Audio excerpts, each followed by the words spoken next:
Peoples,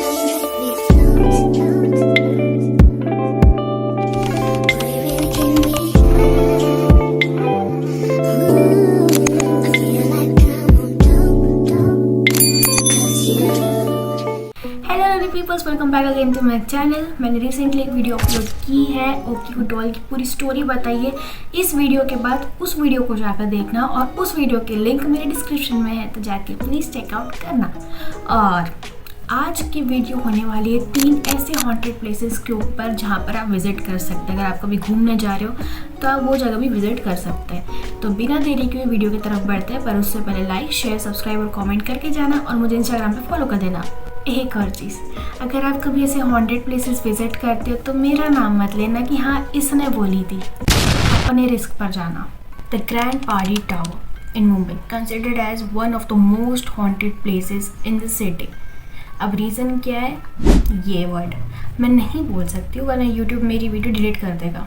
वहाँ के रहने वालों ने पिक्यूलियर इंसिडेंट्स यानी कि अजीबोगरीब घटनाएं बताई है, सूचना दी है, पैरानॉर्मल एक्टिविटीज़ देखने को मिली उन्हें, कई सारी आवाज़ें, कोई दर्द में करा रहा है, कोई चीख रहा है, कोई हंस रहा है, कोई रो रहा है, ऐसे सारे इंसिडेंट्स देखने को मिले हैं। वहाँ के लोगों ने ये भी दावा किया कि उस बिल्डिंग के 8th फ्लोर में ही सबसे ज़्यादा ये चीज़ें देखने को मिलते हैं, पैरानॉर्मल एक्टिविटीज़। इस एडएफसी से कई लोगों ने छलांग लगाकर जान दी थी और ख़ास करके तो एक परिवार के कई लोगों ने जान दी थी। तो लोगों का मानना है कि ये एडएफसी यानी कि इमारत कर्स्ड है, ये बिल्डिंग कर्स्ड है यानी श्रापित है। और लोगों का तो ये भी कहना है कि जिन लोगों ने अटेम्प्ट किया है वही लोगों की स्पिरिट्स यहाँ पर घूम रही है, बेचैन आत्माएं, रेस्टलेस स्पिरिट्स, हेल्पलेस स्पिरिट्स। इस वर्ड को ना मैं हिंदी में ट्रांसलेट करती हूँ, यही ठीक रहेगा। एक्सट्रीमली आत्महत्या 1990 में हुई थी, जो कि बहुत बड़ी संख्या में हुई थी। कई सारे लोगों ने आत्महत्या किए थे और उसमें से नौकरानियाँ और उनके बच्चे थे जिन्होंने आत्महत्या अटेम्प्ट की थी। यहाँ के लोग अब हमेशा ना वियर्ड एम्बियंस के बारे में बात करते हैं, जैसे कि उनको अजीब तरह की फीलिंग आती है, जैसे कोई उनके आसपास से गुजरा या उनके कोई आसपास ही भटक रहा है, अजीबोगरीब आवाज़ सुनाई देती है, वही सारी पैरानॉर्मल एक्टिविटीज़। यानी उन्हें लगता है कि उनके अलावा भी उनके साथ अब कोई और भी है। और अब इसे मुंबई की one of the most haunted building में से एक कहा जाता है, क्योंकि यहाँ पे सुपर नेचुरल पावर्स के अलावा आपको कुछ नहीं देखने को मिलेगा और यहाँ पर अब लोग रहने को भी कतराते हैं। शनिवार वाड़ा, जो कि पुणे में है, कहते हैं मराठा साम्राज्य के पेशवा यानी कि नारायण राव पेशवा, इनकी आत्मा आज भी भटक रही है। नारायण राव मराठा साम्राज्य के 5वें शासक थे। अब कहते हैं कि नारायण राव के जो चाचा थे जिनका नाम था रघुनाथ और चाची जिनका नाम था आनंदीबाई, इन्होंने गार्ड्स के हाथों नारायण राव का खून करवा दिया। रघुनाथ नारायण राव से बहुत जलते थे, वो चाहते थे कि वो खुद एक पेशवा बने, इसलिए उन्होंने गार्ड्स को आदेश देकर नारायण राव को अपने रास्ते से हटा दिया।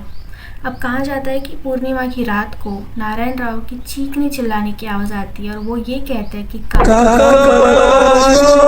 यानी कि चाचा मुझे बचाइए।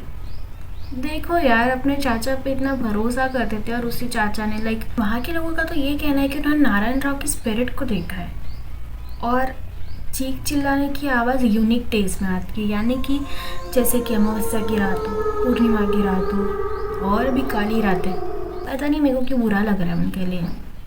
वो अब भी यही चिल्लाते कि काका मला वाचवा। बहुत इमोशनल फील हो रहा है यार उनके लिए। मेरे को जाना है। अब मेरी सिस्टर है, पुणे में रहती है, उसको बोलना पड़ेगा मेरे को लेके चल। जाऊंगी तो ज़रूर से व्लॉग निकालूंगी।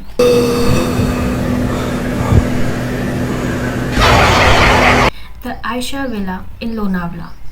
आयशा नाम सोचकर ना मुझे मेरा स्कूल टाइम याद आ गया। मैं इंस्टाग्राम यूज़र ना आयशा रखा था। I know it sounds cringe. Anyways, but ये स्टोरी क्रिंज नहीं है। It's based on true story and it's a real horror story. एक वेल्दी क्रिश्चियन फैमिली जिन्होंने एक विला खरीदा था, वहाँ पर 3 लोग रहते थे, हस्बैंड, वाइफ और उनकी 17 years old daughter. 17 year old daughter और कोई नहीं, आयशा ही है। पूरे फैमिली का बहुत ही ब्रूटल मर्डर हुआ था, जो कि आयशा ने विटनेस किया और उसे भी टॉर्चर किया गया था। And now she is no more. कहते हैं कि उस विला के गैरेज में रोल्स रॉयस रखी हुई है अब भी, पर मानते हैं कि वो भी कार हॉन्टेड है। और बहुत लोगों ने ये भी दावा किया है कि उस विला से बहुत ही अजीब अजीब नॉइजेस आती है, आवाज़ें आती है, और लोगों ने तो स्पेक्ट्रल फिगर्स भी देखा है। आज भी रोल्स रॉयस वहीं रखी हुई है। 2004 में कोई लकीर मूवी निकली थी, उसमें वो कार को यूज़ किया गया था। उसके बाद से वो वहीं गैरेज में पड़ी हुई है। आज तक उसे ना किसी ने ख़रीदा है, ना किसी ने उसे बेचा है, कुछ भी नहीं, वो वहीं गैरेज में रखी हुई है। तो ये थी महाराष्ट्र की कुछ 3 हॉन्टेड प्लेसेस जहाँ पर आप विज़िट कर सकते हो। तो अगर आपको स्टोरी अच्छी लगी है तो प्लीज़ चैनल को सब्सक्राइब करें, लाइक करें और शेयर करें, क्योंकि अभी मैंने सोचा है कि मैं अभी हॉरर स्टोरीज़ और हॉन्टेड स्टोरीज़, प्लेसेस, यही सब ऐसे डालती जाऊँगी। तो मेक श्योर कि आपने सब्सक्राइब किया और बेल आइकन भी क्लिक कर देना, ताकि अगर कोई भी वीडियो आए तो आपको पहले नोटिफिकेशन आ जाए। और हाँ, ओकीकू डॉल की भी स्टोरी सुननी बाकी है, तो लिंक इन द डिस्क्रिप्शन है, जाकर चेक करो। मिलते हैं अपने अगले वीडियो में।